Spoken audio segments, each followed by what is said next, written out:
Media మిత్రులకు నమస్కారాలు.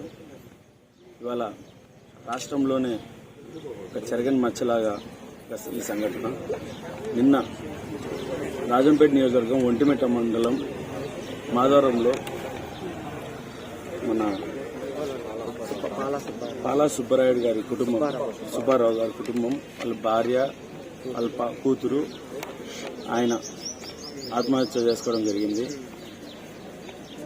ఈ సంఘటన ముఖ్యంగా చెప్పాలంటే రాష్ట్ర ముఖ్యమంత్రి ఆయన తెచ్చిన జీవో, ల్యాండ్ టైటిలింగ్ యాక్ట్ అనే జీవో ప్రకారం ల్యాండ్ ఏదైనా డీకేటీ పట్ట, అనుభవంలో ఉండే పట్టాని ఎవరైనా దొంగగా రిజిస్ట్రేషన్ చేసుకోవాలన్నా, లేకపోతే అనుభవంలో ఉండేది రిజిస్ట్రేషన్ అవ్వకపోయినా కోర్టు ద్వారా రిజిస్ట్రేషన్ చేసుకోవాల్సిన పద్ధతి ఉండేది. ఇప్పుడు ఆయన ల్యాండ్ టైటిలింగ్ యాక్ట్ అని తెచ్చేసి, అంటే ఎందుకంటే ప్రజల్ని, బీసీలని, అంటే అణగారిన వర్గాలను అందరినీ ఇబ్బందులు పెట్టి, బీసీలని, ఎస్సీ ఎస్టీలని ఇబ్బందులు పెట్టి వాళ్ళ ఆస్తుల్ని లాక్కోవాలనే క్రమంలో ఆయన ఒక టైటిలింగ్ యాక్ట్ అని తెచ్చారు. ఇప్పుడు ఆ టైటిలింగ్ యాక్ట్ అనే యాక్ట్ వాళ్ళు తేవడం వల్ల ముగ్గురు ప్రాణాలు వాళ్ళు పొట్టన పెట్టుకున్నారు, నిండు ప్రాణాలు పొట్టన పెట్టుకున్నారు. ఈ విషయాన్ని డెఫినెట్ గా ప్రభుత్వము వాళ్ళు తలంచుకొని వీళ్ళ కాళ్ళ దగ్గర, వాళ్ళ అమ్మాయి వాళ్ళ కాళ్ళ దగ్గర పడినా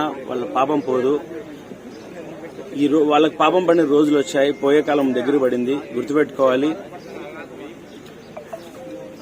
ఈ విషయాన్ని డెఫినెట్ గా మా అధ్యక్షుడు వారి దృష్టిలోకి తీసుకెళ్లాం, పవన్ కళ్యాణ్ గారి దృష్టికి.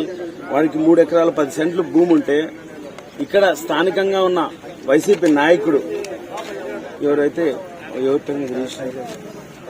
కట్ట, వాళ్ళ హస్బెండ్ పేరు కట్ట శ్రావణి పేరు మీద రిజిస్ట్రేషన్ చేసుకున్నారు. 2015లో వీళ్ళకి 2010 నుంచి వీళ్ళకి అనుభవంలో ఉన్న భూమి పాస్బుక్ ఉంది. అదే పాస్బుక్ మీద వాళ్ళకి డీఫామ్ ఇచ్చారు. ఎంఆర్ఓ గారు లంచాలు తీసుకొని 2015 నుంచి డాక్యుమెంట్ చేంజ్ అయింది, నక్క శ్రావణి పేరు మీదకి మేము డాక్యుమెంట్ మారింది అని చూపిస్తున్నారు.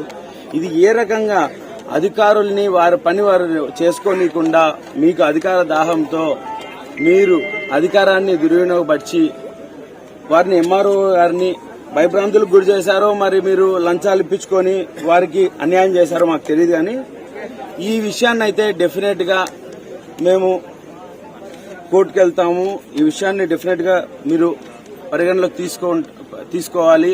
దీన్ని మేము జనసేన పార్టీ తరఫున, తెలుగుదేశం పార్టీ తరఫున తీవ్రంగా ఖండిస్తున్నాము. అలానే ఈ విషయం మీద మీరు తగిన చర్యలు తీసుకోకపోతే, ఇందులో సబ్ రిజిస్టర్ ఇన్వాల్వ్ అయి ఉన్నారు, ఎంఆర్ఓ గారు ఇన్వాల్వ్ అయి ఉన్నారు, డిపార్ట్మెంట్ ఇన్వాల్వ్ అయింది. వీరి 3 ప్రాణాలకి మీరే బాధ్యులైతురు. ఖచ్చితంగా చెప్తున్నాము, జనసేన పార్టీ తరపు నుంచి కళ్యాణ్ గారి దృష్టికి తీసుకెళ్లి వీరికి మా వంతు సాయం ఎప్పుడూ చేస్తాము. అలానే వీరి కుటుంబానికి మేము అండగా ఉంటామని తెలియజేసుకుంటూ, ఇప్పుడున్న రాష్ట్ర ప్రభుత్వం వీరికి నష్టపరిహారం ఖచ్చితంగా వీటికి కట్టియాల్సిందిగా కోరుకుంటున్నాము.